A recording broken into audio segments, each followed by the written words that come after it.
రాజకీయంగా భిన్నమైన అభిప్రాయాలు ఉండొచ్చు కానీ తెలంగాణ రైజింగ్ గ్లోబల్ సమ్మిట్లో మాత్రం ఒకే మాట వినపడుతోంది, ఒకే బాట కనిపిస్తోంది. ఐటీ, ఏఐ, క్వాంటమ్ రంగాల్లో హైదరాబాద్ పక్క రాష్ట్రాలతో పోటీ పడుతోంది. ఒక విధంగా చెప్పాలంటే బెంగళూరుకు గట్టి పోటీ ఇస్తోంది హైదరాబాద్. 2047 నాటికి తెలంగాణను 3 ట్రిలియన్ ఎకానమీగా మార్చాలంటే దాదాపుగా పెట్టుబడుల్లో మెజార్టీ శాతం రాష్ట్రానికే రావాలి. అంటే అర్థం పక్క రాష్ట్రాలకు వెళ్లాల్సిన కంపెనీలను కూడా ఆకర్షించాల్సి ఉంటుంది. అందుకోసం రేవంత్ తనదైన శైలితో ముందుకు సాగుతున్నారు. తన మార్క్ చూపిస్తూ పెట్టుబడుల సునామీని సృష్టిస్తున్నారు. ఇంతకీ ఫ్యూచర్ సిటీకి ఎలాంటి పెట్టుబడులు తరలి రానున్నాయో ఓసారి లుక్కేద్దాం.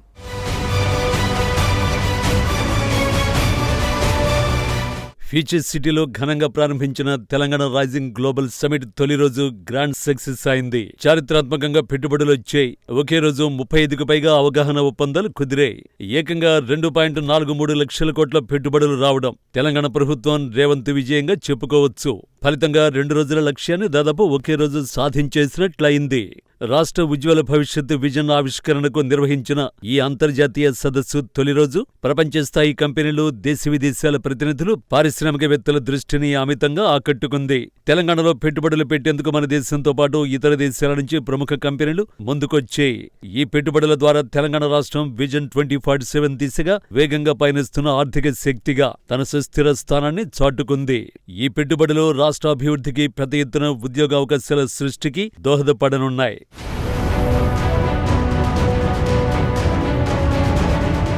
దేశంలోని మిగతా రాష్ట్రాల కంటే తెలంగాణలోనే ఎలాంటి మెరుగైన అవకాశాలు ఉన్నాయో ఓ విజన్ డాక్యుమెంట్ విడుదల చేయడమే ఈ గ్లోబల్ సమిట్. మిగతా రాష్ట్రాల కంటే తెలంగాణ ఎందుకు బెటర్ అనేది చెబుతోంది. అలాంటి సమిట్ కు కర్ణాటక డిప్యూటీ సీఎం డీకే శివకుమార్ సైతం వచ్చారు. చాలా ఇంట్రెస్టింగ్ కామెంట్స్ చేశారు కూడా. హైదరాబాద్, బెంగళూరు కాంపిటీటర్స్ అనేది బయట జరిగే ఓ డిస్కషన్ పాయింట్.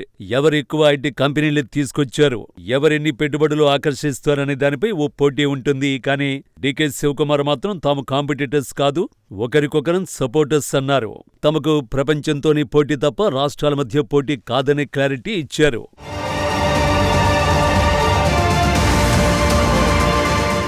తెలంగాణ రాష్ట్ర ఉజ్వల భవిష్యత్తు విజన్ ఆవిష్కరణకు నిర్వహించిన ఈ అంతర్జాతీయ సదస్సు తొలి రోజున పేరొందిన కంపెనీలు, దేశ విదేశాల ప్రతినిధులు, పారిశ్రామికవేత్తల దృష్టిని అమితంగా ఆకట్టుకుంది. తొలి రోజే సుమారు 2.43 లక్షల కోట్ల పెట్టుబడుల ఒప్పందాలు కుదిరాయి. 35 MOUలపై సంతకాలు జరిగాయి.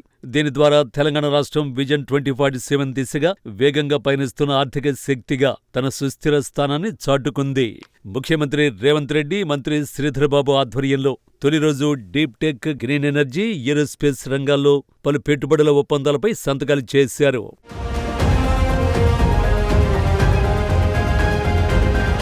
తెలంగాణలో పెట్టుబడులకు మన దేశంతో పాటు ఇతర దేశాల నుంచి ప్రముఖ కంపెనీలు పెట్టుబడులు పెట్టేందుకు ముందుకొచ్చాయి. దీంతో ఒకే రోజున 2.43 లక్షల కోట్ల పెట్టుబడుల్ని ప్రభుత్వం ఆకర్షించింది. ఈ పెట్టుబడులు రాష్ట్ర అభివృద్ధికి, పెద్ద ఎత్తున ఉద్యోగావకాశాల సృష్టికి దోహదపడనున్నాయి. ప్రముఖ సంస్థలు, పెట్టుబడిదారులు, అంతర్జాతీయ కంపెనీలు తెలంగాణలో తమ ప్రాజెక్టులను నెలకొల్పేందుకు ముందుకొచ్చాయి. ప్రత్యేకంగా పునరుత్పాదక ఇంధనం, బయోటెక్, సినిమా నిర్మాణం, మీడియా, విద్య, టెక్నాలజీ వంటి రంగాల్లో భారీగా పెట్టుబడులు రావడం విశేషం.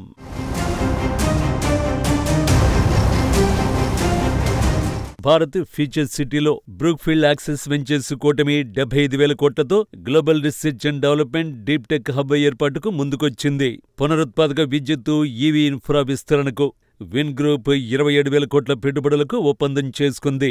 సిడ్బీ స్టార్టప్లకు 1,000 కోట్లు, world trade centre innovation hub ఏర్పాటుకు 1,000 కోట్ల పెట్టుబడి పెట్టనుంది.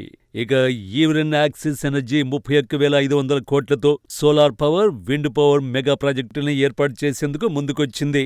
మెగా ఇంజనీరింగ్ గ్రూప్ 8,000 కోట్లతో సోలార్ పంప్డ్ స్టోరేజ్, ఈవీ ప్రాజెక్టులు ఏర్పాటు చేయనుంది.